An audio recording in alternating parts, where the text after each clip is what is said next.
Bienvenidos compañeros, estamos aquí con el gran Chema.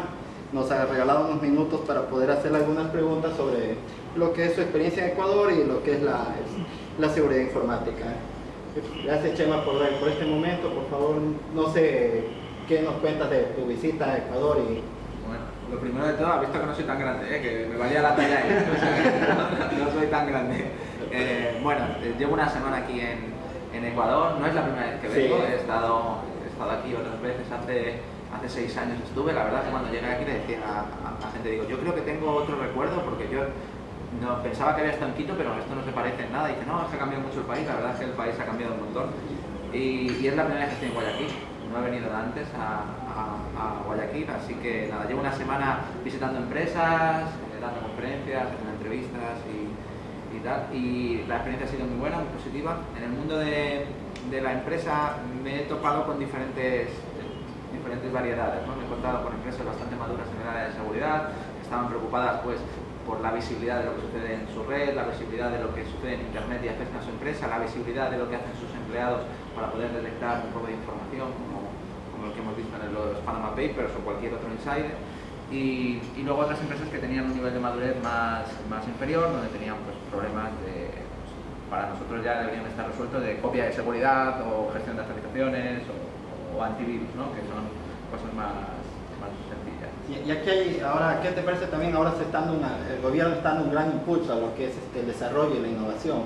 Hay varios proyectos, ¿no? De ingenios y la misma Universidad de Yachay, que es un proyecto que está participando ya en ciertos niveles internacionales. ¿Qué te parece esos emprendimientos que están fomentándose también aquí? Bueno, la innovación es algo por lo que están apostando todos los países, porque estamos viendo que los gobiernos o los estados que están mandando sobre el mundo ya no lo hacen por el petróleo o por la electricidad o por la energía o por las materias primas, sino lo están haciendo por la tecnología, ¿no? Vemos como las empresas más grandes del mundo ya no son empresas que tengan suministros, sino son empresas que tienen tecnología, ¿no? Y todos los países están invirtiendo en generar un ecosistema que haga que aparezcan esas empresas tecnológicas que den valor a la economía del país. Entonces, bueno, es una iniciativa que debe apoyarse. Una cosa que yo le digo a la gente es que no importa del lugar que seas, que mientras que tengas conexión a internet y tengas capacidad de conectarte a cualquier plataforma, puedes hacer lo que quieras desde el lugar que sea y que se animen a hacer cosas, ¿no? Que lo importante es animarse a hacer cosas. ¿Y qué recomendarías sobre todo a los jóvenes de Ecuador, donde el acceso a tecnología recién está mejorando? Se están mejorando las comunicaciones y el conocimiento, el acceso a la información. ¿Qué recomiendas para que empiece a alguien que le gusta la seguridad?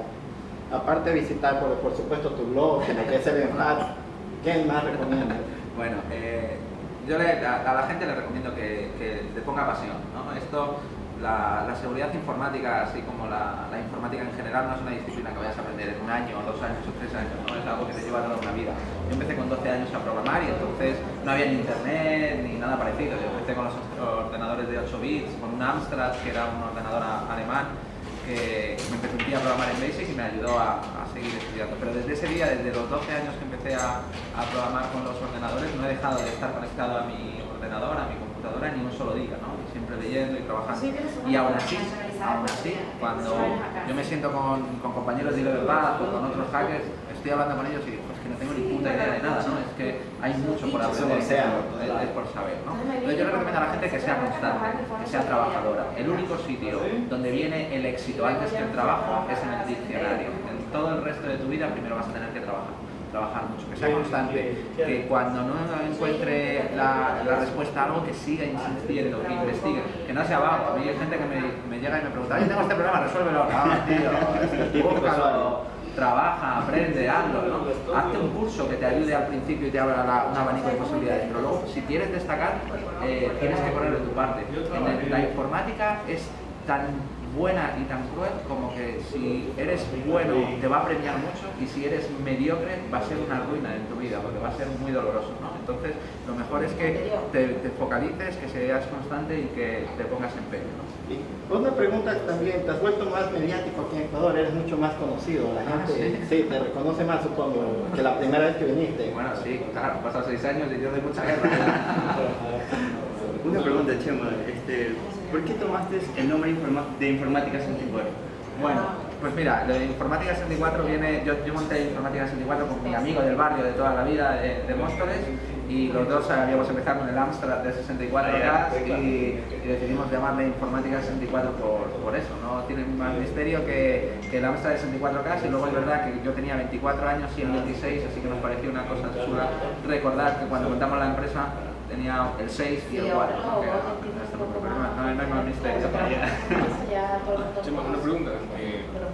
¿Cuán importante tú crees que es para una empresa y tanto para un usuario común proteger su información, es decir, tener privacidad ante el resto de personas que se encuentran en Internet?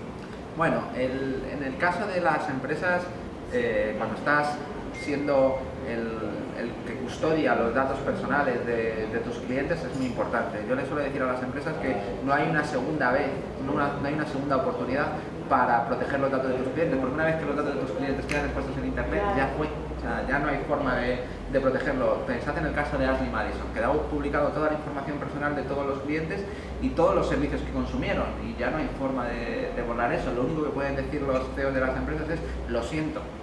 Y toda la inversión que hagan a partir de ese momento estará bien para los datos que empiecen a almacenar desde ese momento en el futuro, pero todo lo anterior se perdió, no hay manera de corregirlo. En el caso del hackeo de Sony, cuando se publicaron todos los datos de PlayStation Network, pues la nota de prensa yo la solía leer en mis conferencias. Al final dice: oye, rompe las tarjetas de crédito, que hemos cambiado el usuario y la contraseña para evitar el robo financiero y la suplantación de identidad, permanece vigilante.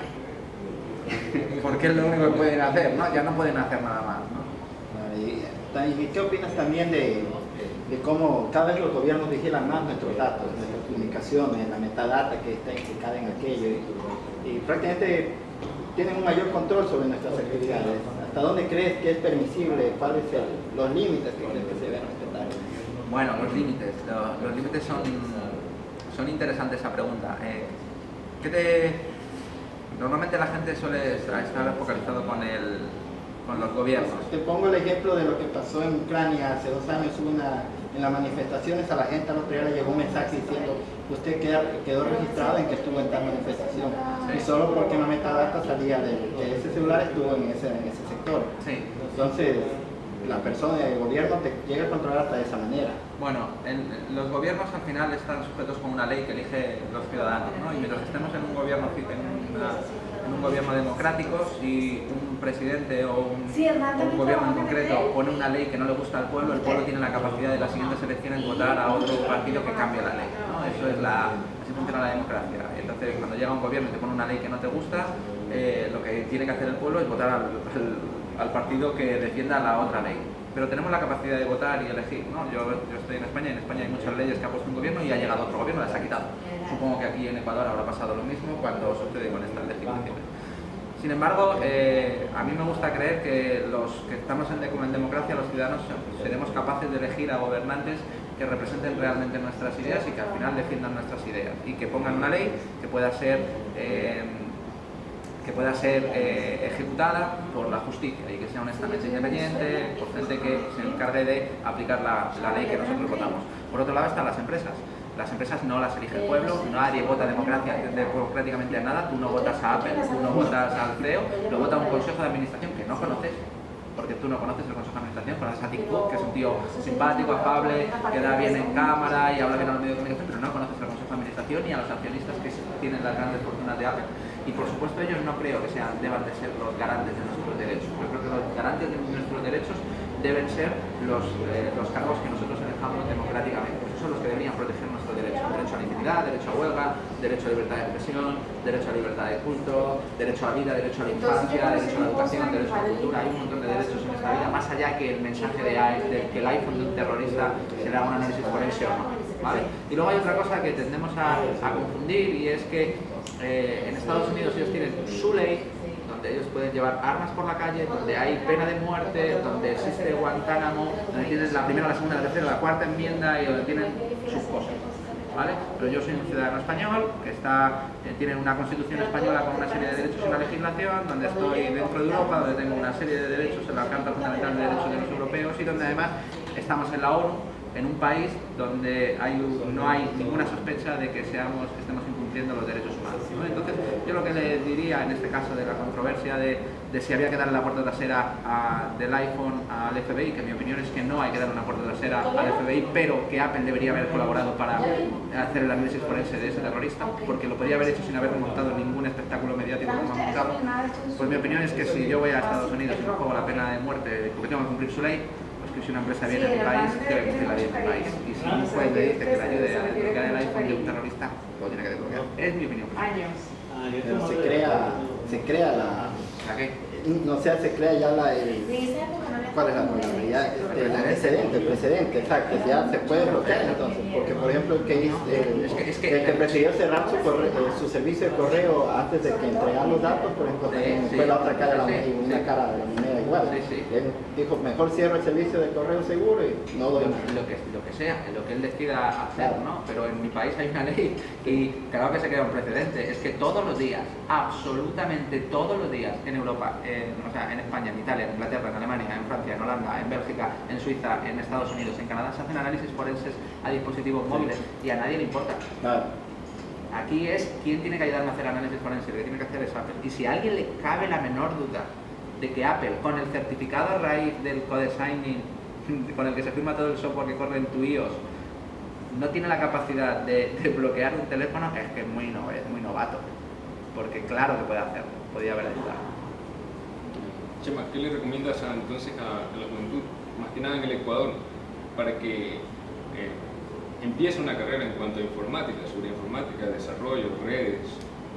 Bueno, yo les recomiendo a todos los chavales que hagan los estudios, ¿no? Que vayan a la universidad, que aprendan, que sean buenos ingenieros. Siempre hay muchos que dicen, no, pero se puede aprender mucho sin ir a la universidad. Es verdad que se puede aprender y yo conozco a grandes profesionales que no han ido a la universidad, pero esos profesionales que no han ido a la universidad dedican muchas horas para aprender cosas que se dan en la universidad, ¿no? Yo le recomiendo a la gente que vaya a la universidad y que complemente su tiempo practicando, aprendiendo en paralelo, etcétera. No vale solo me voy a la universidad y no quiero saber nada más del mundo, o no quiero saber nada de la universidad y me centro en las cosas prácticas. Yo le recomiendo a la gente que haga sus estudios, que aprenda matemáticas, que aprenda física, que aprenda electrónica, que aprenda algorítmica, que aprenda estructura de datos, que aprenda cómo funciona un transistor o cómo funciona un diodo, cómo funciona el sistema operativo, cómo funciona la gestión de la memoria, la gestión del espacio, los sistemas de ficheros, etcétera, que le va a dar una base muy buena para luego entender la tecnología mucho mejor, ¿no? Para entender cómo funciona un buffer overflow, cómo funciona